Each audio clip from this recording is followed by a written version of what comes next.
My name is Tara Raghavir. I'm the Policy and Advocacy Director with the National Partnership for New Americans. And just before we begin our plenary program for today, I'm going to go through the schedule changes, which you should all have in these handy handouts that have been printed out overnight. We're going to begin with a plenary on New York as a gateway for immigrants. The mayor will be joining us at 9:30 for some remarks, and then this session will end, followed by a 1-hour track session. All the track sessions, unfortunately, have been trimmed a little bit today to account for some of the security that will happen later in the day. So the tracks will run 10 to 11. At 11:15, Governor Cuomo is going to join us for 15-minute remarks. Then we're going to have our lunchtime plenary, regularly scheduled from 11:30 to 1.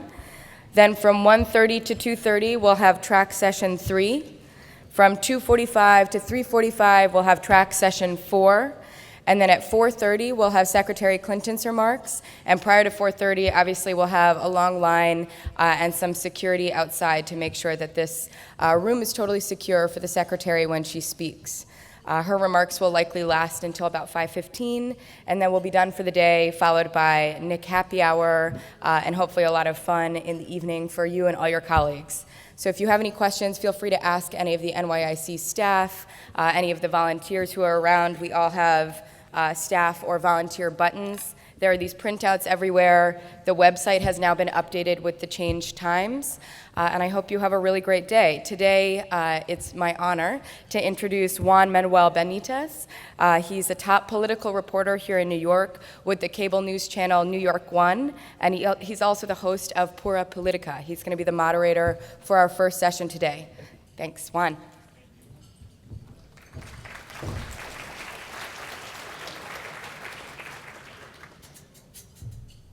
Good morning, everybody. So it's an honor to me to be here today moderating this panel, being that I'm an immigrant myself, and for the last few months, a few months ago, I became an American citizen. So hopefully this panel will be informative and interesting to all of you. I think it's never been an easy time to be an immigrant here or anywhere else in the world, and maybe less so today with the current political rhetoric that we are hearing out there.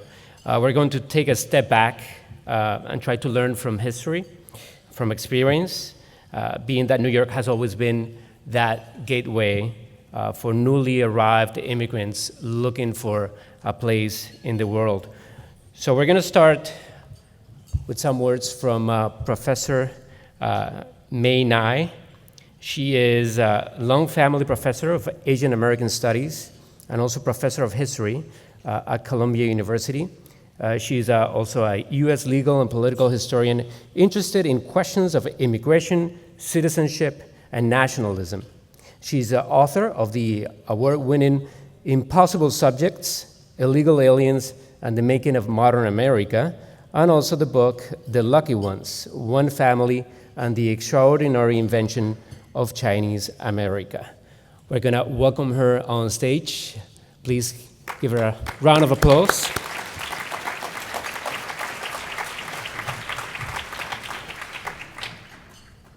Thank you, and good morning. It's a pleasure to be here, and I wish you all well in your deliberations. Oh, we're waiting for the pictures to queue up. I'm going to be talking to you this morning just for a few minutes with an historical overview of immigration to the U.S. and to New York City and some comparisons with immigration today. What we're experiencing today is really in some ways a reprise of what we saw 100 years ago. This nation has experienced two great waves of immigration, one at the turn of the 20th century and one at the turn of the 21st. And if you can see here the side-by-side comparison, in terms of proportional numbers, it's very similar. We've had many more immigrants come to this country in our own time, but in terms of percentage of the population, it's nearly the same, about 14%. We actually have not reached the historical high of 1910. New York City has 37.2% of our population are foreign-born, compared to 41% 100 years ago. Perhaps the main difference is that immigrants come from very different regions of the world today. 100 years ago, they came from Italy, Poland, Russia, and Austria-Hungary, whereas today the top populations in New York of the foreign-born are from the Dominican Republic, China, and Mexico. One anomaly today is that our top populations do not mirror the national immigrant populations. The largest immigrant group by far in the United States as a whole is from Mexico, and China is number 2. Of the top 10 groups in New York, only one is from Europe, and that's number 10, that is Russia. Let me just give you a few remarks more about the similarities. Both of these waves of immigration came at a time when the United States was undergoing a great expansion and restructuring of the economy. 100 years ago, that was the great movements of industrialization and urbanization.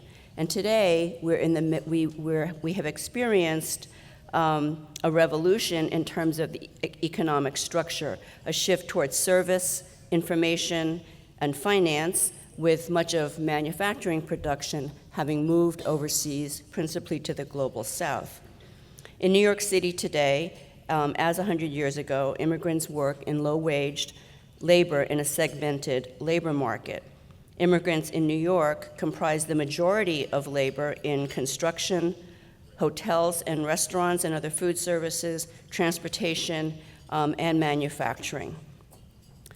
Like immigrants 100 years ago, today's immigrants of the first generation have limited acculturation with things such as limited English language proficiency, and also face opposition from nativist groups, as we're seeing today. Although I will say that New York City has been far more inclusive in our attitudes than the rest of the country. But what are some of the differences? Perhaps one of the most important differences is that before 1924, nearly everybody who came to this country was legal. You know, a lot of people say, well, when my ancestors came here, they came the right way, everybody was legal. Well, there's no great honor in being legal if everybody's legal, right? There were no restrictions on immigration. Today, we have a very different situation. We have both foreign-born who are legal and illegal or unauthorized in their status. As we saw in the beginning, the proportion of people from Europe is exactly flipped, 88% before World War I, and today 88% are non-European. And the other major difference today is that the foreign-born work in both lower-skilled occupations and higher-skilled occupations, whereas 100 years ago, nearly everybody who came was of lower skill. In New York City, the higher-skilled occupations, I'm sure I'm not telling you anything new here, much of it is in medical and health services. In the country at large, many immigrants work in engineering and information technologies. One difference that we experience or that we see and a lot of people comment on is the question of assimilation.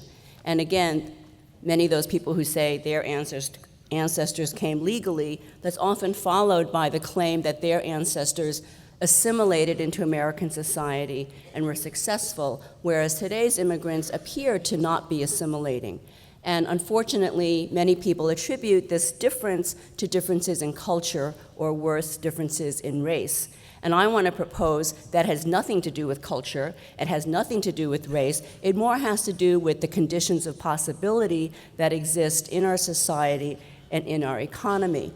So if we think about New York City at mid-century in 1950, we see a certain combination of factors that enabled immigrants, or more to the point, not immigrants, but their children and grandchildren, to move into the middle class.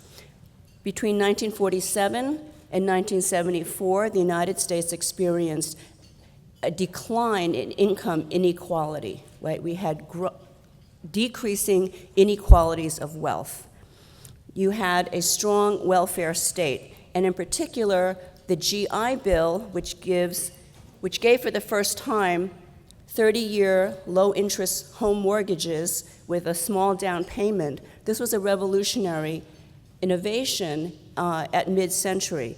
This enabled people living in New York City to move to the suburbs, right? And here you see a picture of Levittown, the famous suburban community that was a model for the rest of the nation.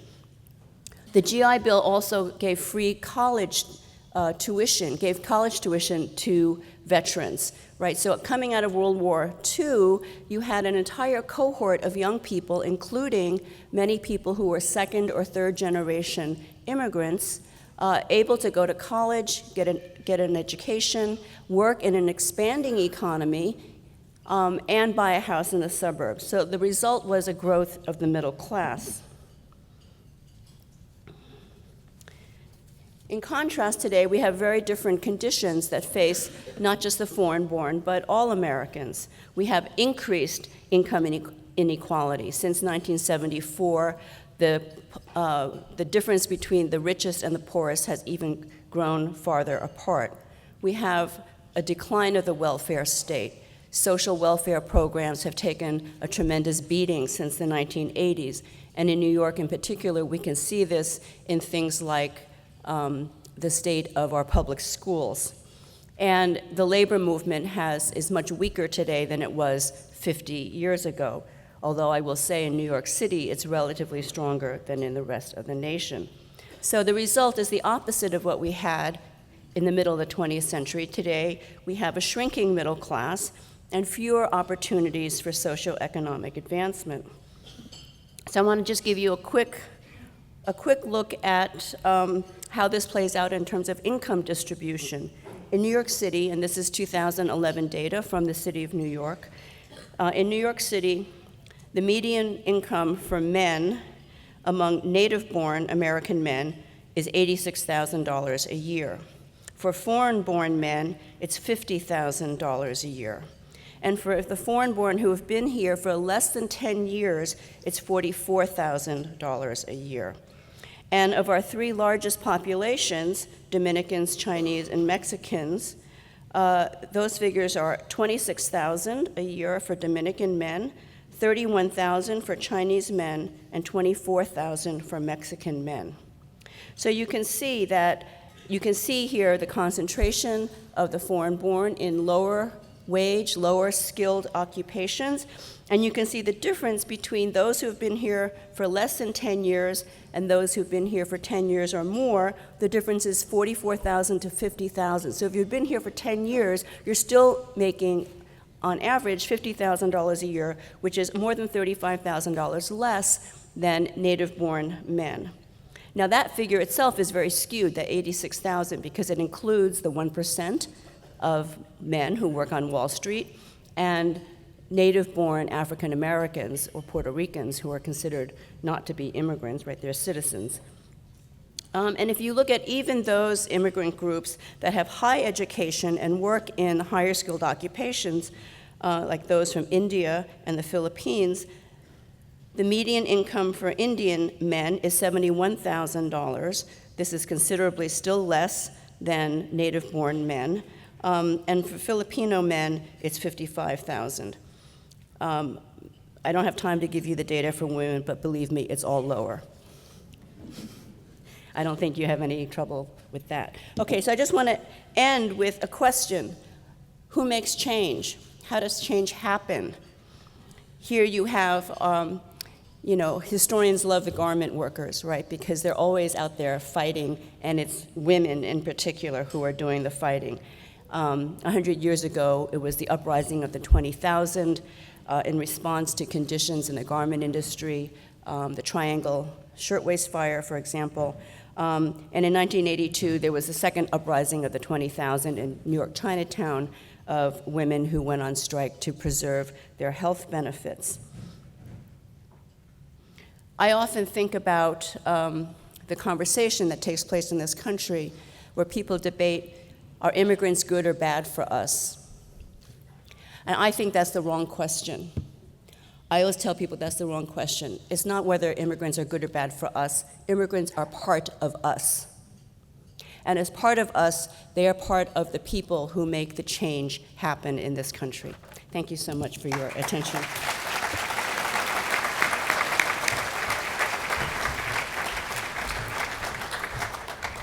Thank you very much, Professor Nye. Now we're going to go for the official numbers and the official strategies that New York City is doing or taking upon with all the immigrants in the city and the newly arrived immigrants that are coming to New York City. We're going to hear from Commissioner for Immigrant Affairs of the City of New York, Nisha Agarwal. She's a public interest lawyer and a leading voice in immigration reform at the local and the national level. And she brings to the Mayor's Office of Immigrant Affairs an entrepreneurial drive and a proven record of enacting pro-immigrant legislation in New York City and New York State. Welcome, Commissioner.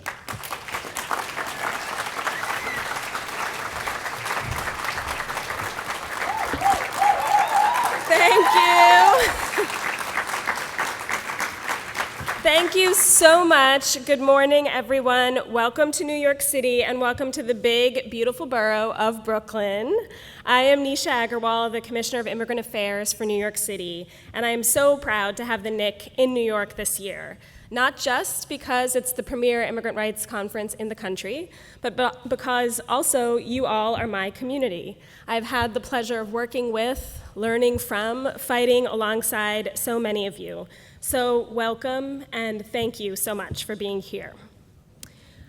Currently, I live about a few subway stops from this hotel, but the theme of this plenary, New York as a historic immigrant gateway and the site for emerging immigrant communities, gave me the opportunity to reflect on being a child of immigrants from India who grew up some 300 miles from here in upstate New York, just outside of Syracuse.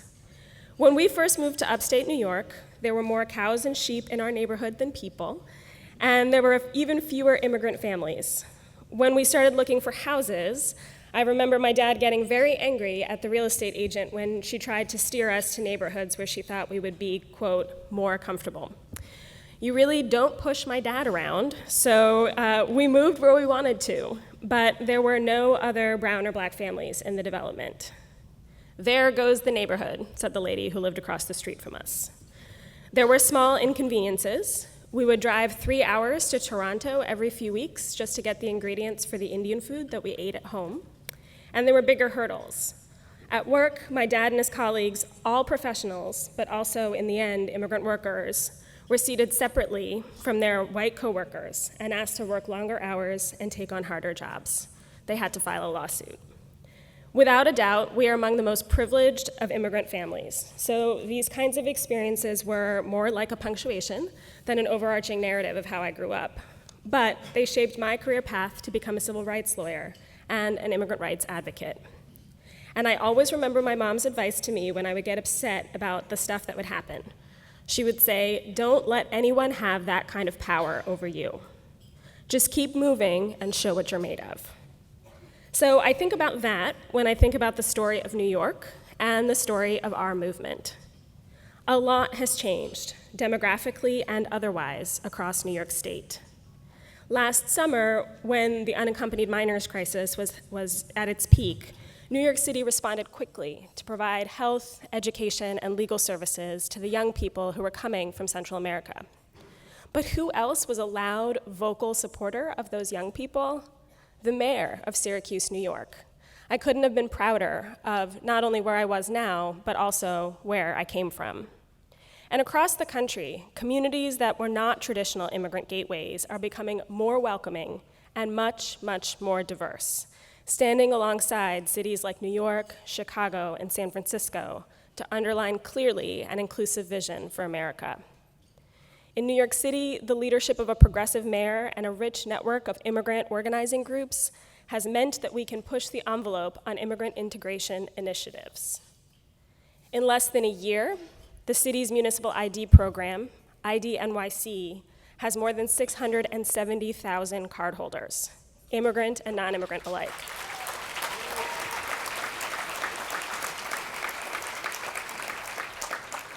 Using their cards to open bank accounts, participate in their child's schools, and explore the unparalleled cultural gifts of the city. But we are not alone. Newark and Hartford recently started municipal ID programs, and so did Washtenaw County in Michigan. Through the Cities United for Immigration Action Coalition, cities and counties large and small are joining up with partners like all of you in the field to push a national immigration agenda. We are filing amicus briefs in the executive action litigation. We are writing letters to the president encouraging him to accept more Syrian refugees, not less. And we are pushing back against ill-conceived federal legislation against so-called sanctuary cities. Across the state and across the country, communities are becoming more diverse, not less, and they're becoming more outspoken about being a country for all, not just a select few. To me, this is the trajectory of where things are going. It didn't happen by accident. We built it. And while it's true that there are some people out there with their hateful rhetoric, I just think about my mom's advice. We won't let someone like that have power over us. We will keep moving and show what we're made of. Hate mongers like a Donald Trump will have their 15 minutes, but we will have the future. Thank you so much to the National Immigrant Integration Conference 2015.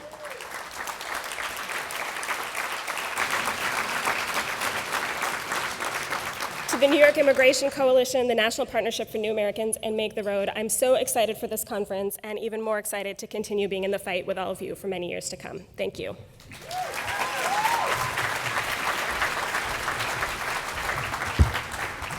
Thank you, Commissioner. Our third panelist is Suketu Mehta. He's a professor of journalism at New York University and also an author. His nonfiction book, Maximum City, Bombay Lost and Found, won the Kiriyama Prize and the Hutch Crossword Award and was also a finalist for the 2005 Pulitzer Prize. His work has been published in the New York Times Magazine, National Geographic, Granta, Harper's Magazine, Time, and Condé Nast Traveler, and he's currently working on a nonfiction book about immigrants in contemporary New York, for which he was awarded a 2007 Guggenheim Fellowship. Professor Suketu Mehta, thank you very much.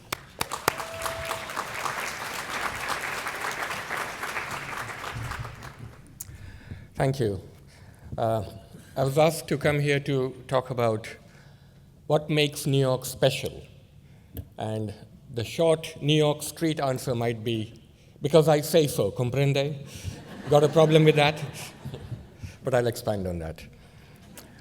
The writer E.B. White famously defined in 1948 the three kinds of New Yorkers: the native, the commuter, and the person from elsewhere who comes here in quest of something.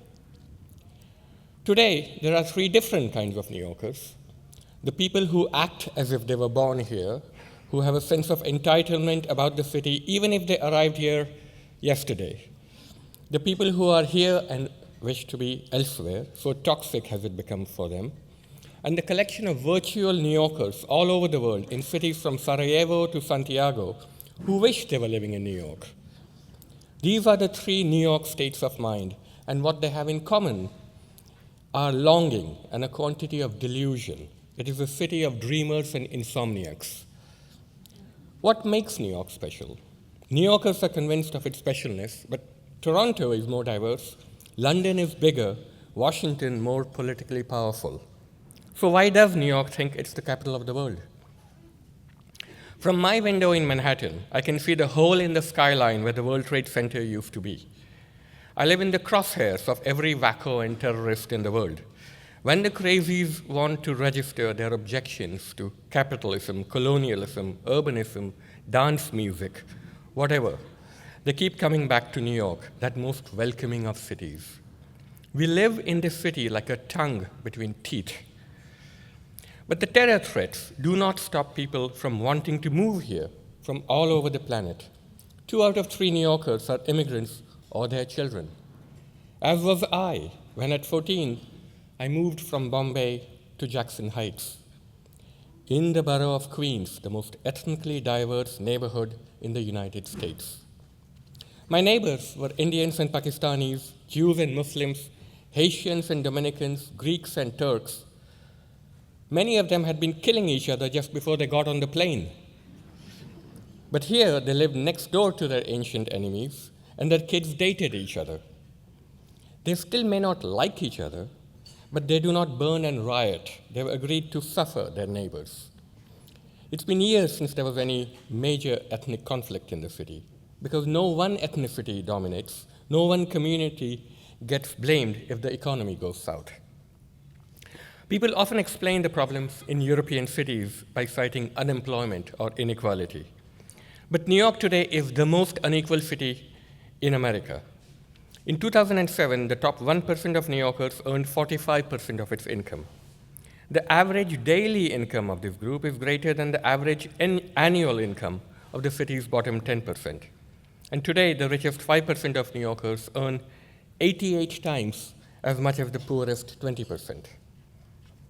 There's a store near where I live in Soho where you can buy a Swedish bed made of horsehair for $135,000, not including delivery. It's called the Vividus, and it comes with 2 metal plaques affixed to the mattress in your choice of nickel or brass, inscribed with your name and your bedmate's name, so that if you stumble home drunk, you can look to see which side of the bed you're supposed to be sleeping, like a place setting at a dinner party, and who you're supposed to be sleeping with. 15 minutes walk from the store, I can take you to a tenement in Chinatown, where you rent not an apartment, not a room in the apartment, not a bed in the room in the apartment, but an 8-hour shift on the mattress in the room in the apartment for $200 a month. It's called a hot bed because the bed is never cold. When you wake up, there's always someone else standing over you, waiting to come home. What does it mean for a city in which people sleep in such radically different beds? It means Bill de Blasio gets elected mayor with his powerful message of 2 cities. To keep its foundational myth alive, New York will have to work harder than ever. Today, Houston and Toronto are arguably more diverse than New York. Chicago has cheaper rents. In fact, every other place on the planet has cheaper rents. Boulder has better schools. New York competes for immigrant attention not only with other cities, but also with other counties on the periphery. Immigrants today often go directly from JFK to Jersey City, bypassing Jackson Heights. The highest immigrant growth in the metropolitan area isn't in the 5 boroughs, it's in the home counties of New Jersey. The immigrants will also bypass New York for the suburbs if they feel it's too rich for them. 70 of the 400 richest Americans in the new Forbes 400 list live in New York, more than in any other city. The richest of them, the sinister David Koch, is worth $44 billion. This city has 4 of the top 10 richest zip codes in the US, including the absolute richest, 10065 and the Upper East Side, where the median home price is $6.5 million. A half-hour subway ride from 10065 will take you to 10463, the poorest congressional district in the United States, the 16th in the South Bronx, where 40% of the residents live below the poverty line. How long will the city be able to tolerate such grotesque inequality? How many Russian billionaires can it house in Central Park West, while also making space for Russian tailors in Brighton Beach? Manhattan sometimes resembles a Disneyland for the global rich. 1 out of 3 residents of New York may be an immigrant, but 1 out of 5 people on the island of Manhattan is a tourist. We are creating not just an unequal city, but a transient city. So why would people still come to try their luck in this tough, dangerous, unequal place? Over the next couple of decades, the city's population is slated to grow by another 1 million, mostly immigrants. Is it opportunity or delusion that draws them? They come because any newcomer stepping off the plane at JFK can find a place in the hierarchy of New York. If you look at a New York City restaurant, the chef might be French, the people washing dishes might be Mexican, the hostess might be Russian, the taxi driver bringing the customers might be Pakistani, the owner might be Iranian. They are not all equal. They earn different rates, but they work together to get food to hungry people. What keeps the whole machine working is that the Mexican in the kitchen has a hope that someday his daughter might be the owner. But there is no possibility of that happening if his daughter is doomed to always stay in the kitchen, if she can never legally own a restaurant. and the national paralysis about immigration could make sure she never gets out of the kitchen. How does a great city work? I've been spending a lot of time in New York's Coney Island because it's the capital of fun, the people's playground. If you sit on the boardwalk in Coney Island and watch the everyday carnival of all the races of the earth strolling together without knowing much about each other, the hipsters in leather, the Bangladeshis in hijab, the Eastern Europeans in bikinis, then you realize the great secret about why New York works. It's not that everyone is included, it's that no one is excluded. It's not that you'll get invited to every party on the beach. It's that somewhere on the beach there's a party you can go to. What New York demonstrates most of all, the lesson it has for its fellow rich cities such as Amsterdam or Paris or Tokyo, is this: immigration works. The city can use its immigrants, even the undocumented ones. Quote, although they broke the law by illegally crossing our borders, observed Mayor Bloomberg, our city's economy would be a shell of itself had they not, and it would collapse if they were deported. Each immigrant is an epic in the making. Enticed here by the founding myth of the city, he is seeking to escape from history, personal and political. For us immigrants, New York is the city of the second chance. Thank you.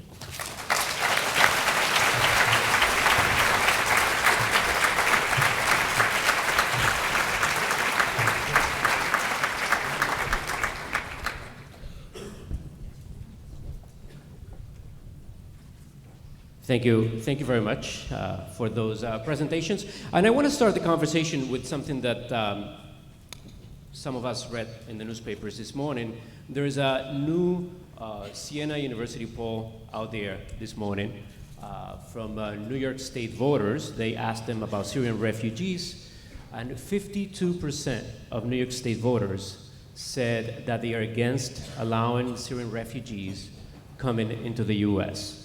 And this is a pretty general feeling among Republicans, independents, among all racial and ethnic groups, and also among people in the city of New York, in the suburbs, and also upstate New York. So let me start with you, Commissioner. How do you reconcile your desire, maybe the desire of many people here in the room, of welcoming more Syrian refugees and public opinion and the political reality? Sure, so it's a great question. I mean, I think some of what we all do, the folks that are in this room, is educate and share information about situations like the Syrian refugees. So I think showing, for example, that our systems are ready for being able to screen and process refugees are frankly quite long. It takes 1 year to 2 years to get into the country in the first place. But also more importantly, I think, whether it was the unaccompanied kids from Central America or the Syrian refugees now, explaining the context from which people are coming. To take the example sort of out of New York, I have a good friend who grew up in Abilene, Texas, which is the sort of part of the Bible Belt in Texas, and they've resettled a lot of refugees. And it's a very ruby red part of the country, but for them, the refugee resettlement experience actually has been an important bridge building process. And they're not happy about the rhetoric that they're hearing around the country because they know what it means to be a site for refugee resettlement. And so I think if we do the work in New York and elsewhere of really making those stories known, the real experience of folks who are coming and the process by which they come known, I think we can start to see a shift in those numbers. And from Professor Nye and Mehta, is there anything that we could learn maybe in this refugee situation from Europe or some countries in Europe or Canada maybe? Or looking back at the history of the city, is there anything that we can learn so many people in this room can turn around public opinion and maybe try to help those people fleeing the war in Syria, Professor? I think what's really unfortunate is to see how fear, the power of fear in the population. And I agree with the commissioner, the way to combat fear is with education and by sharing experiences from other places and in other times in history. The United States has a kind of funny culture historically. We think we're very special here. And of course we are special, right? And we're New Yorkers, so we're even more special. But our specialness is in large part through luck. You know, where you were born, you had no choice where you were born. And for those of us who come from immigrant backgrounds, we were also lucky in that our families had an opportunity that they were able to take. And many people in the world are not as lucky as we are. And so I think we have to see our good fortunes is really that, as fortunes and not entitlements. And I think it's really shameful that the United States has stated that it will take so few refugees from Syria. Europe is taking a huge number, and you know the European Union is not without its faults, but I think that they at least have a collective approach. And some countries are taking very large numbers because they are wealthier countries. And we don't have that kind of mentality in this country. I think there's always been maybe the downside of the optimism of immigration. The downside is that once people get in, they want to close the door behind them. So I think that we can learn a lot from other places in the world. You know, and most refugees do not go far away. Most refugees go to places very close to where they are displaced, from where they're displaced. The countries with the largest number of refugees in the world today is not Germany, it's not the West, it's still within the Middle East and South Asia. So I think we need to have more education and more compassion. That's my point of view. Professor. So about the figure that 52% oppose Syrian refugees, I think there might be a variation between people in upstate New York and people in New York City who have more experience with dealing with across the tables, also people in the city, they are against. There is a majority of New York City voters that are against refugees coming to the country. Right. So, as my co-panelists have noted, one way to deal with this is education, to point out that there already have been Syrians in the city for a long, long time. There was a neighborhood called Little Syria, where the World Trade Center was built by demolishing Little Syria. And there was a mosque, there was a thriving Ottoman community which dates back at least 100 years. Canada is making us look bad. I mean, you know, when we saw those pictures of Justin Trudeau putting coats on these refugees, a Canadian children's choir singing the welcome song to Prophet Enters Mecca. I mean, Germany is making us look bad, Canada is making us look bad, and I think a case can be made that it is we Americans who caused the whole mess in the first place by invading Iraq. That's the reason there are refugees. So I think it falls to us to accept the greatest number of refugees. We easily have the capacity to take 10 times the number of refugees that we're taking. There is an extensive vetting process.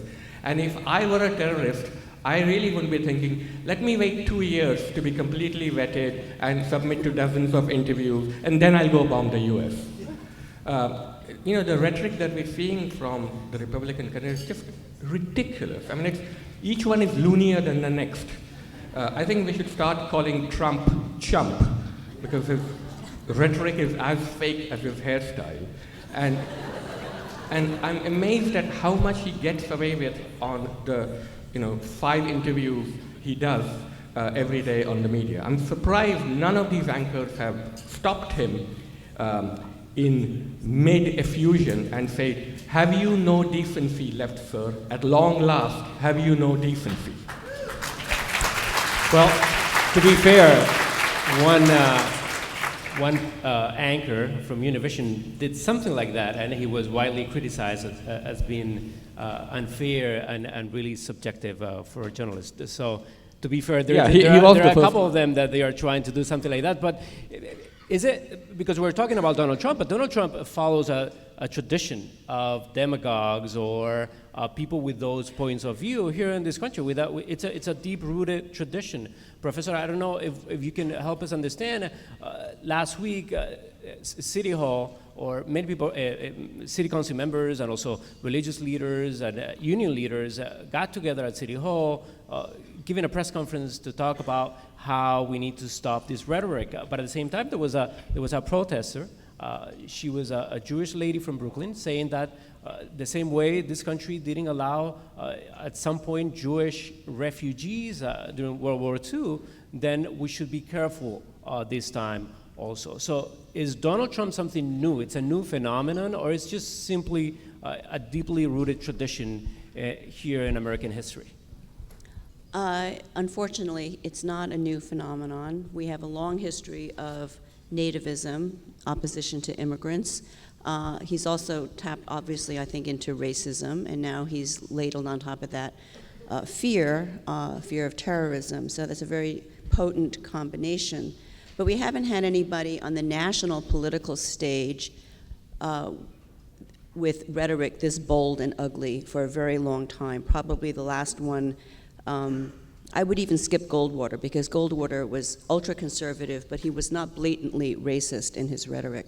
I would go back to the late 1920s with Father Coughlin, who was a notorious racist and anti-Semite. So we haven't had anybody on the national political stage for a very long time. And I, too, laughed him off for months. But I think after Paris and after San Bernardino, he is tapping into something that has a broad-based fear in this country. And I think actually right now it's quite dangerous. And I think we need to take him very seriously. And we need to push back very, very strongly against the kinds of fears that he's stoking. Hopefully this will pass. I actually thought it was quite admirable in Paris after the bombing. The attitude of the Parisians was, we're not going to let this stop us from living our lives. We're going to go on, we're going to get up, we're going to go outside, we're going to walk the dog, we're going to go to work. We're not going to let the terrorists terrorize us. And I think that's the attitude we need to take in this country. We're not going to let terrorism terrorize us, and we're not going to let it change the values that we hold for an inclusive and open society. Commissioner, let me put you on the spot for a second, because Professor Mehta was talking earlier about the video. I don't know how many of you have seen that video of Canada's Prime Minister welcoming refugees, and it's been, I think it's gone viral on social media. The city, has the city thought about maybe doing something similar with Mayor de Blasio, who's going to come in a few minutes? Have you talked to Mayor de Blasio about doing something like that?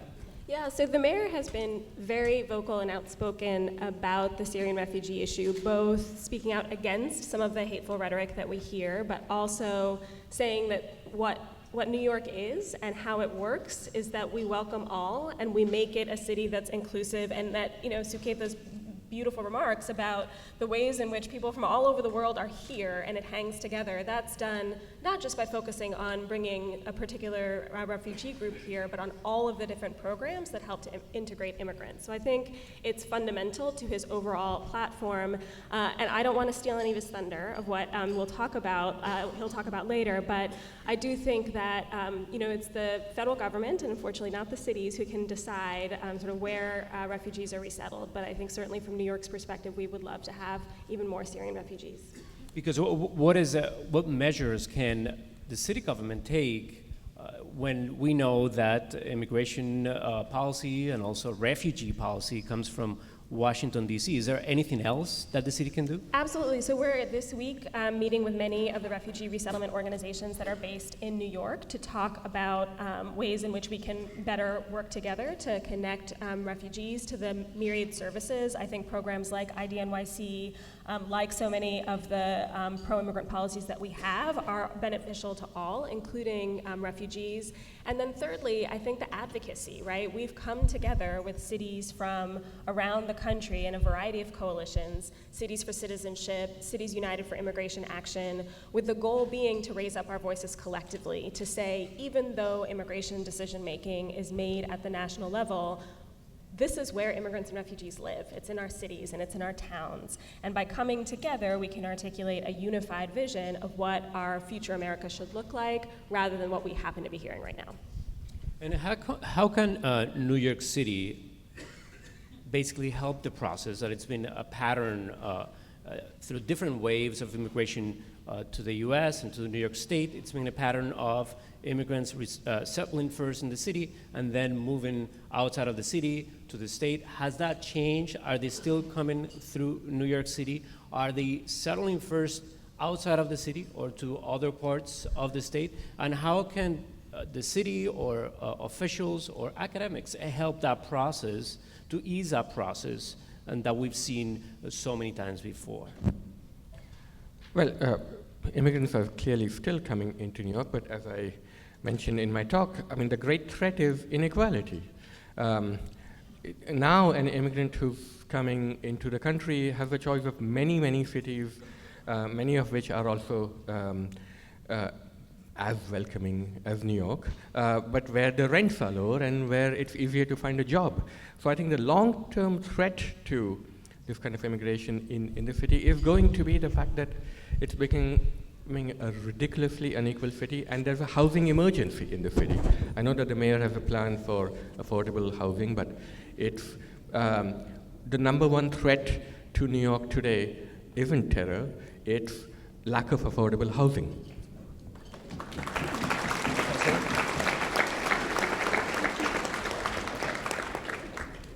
Just the last words before we start with Right. Mayor. Well, I agree that the pressure here is on housing.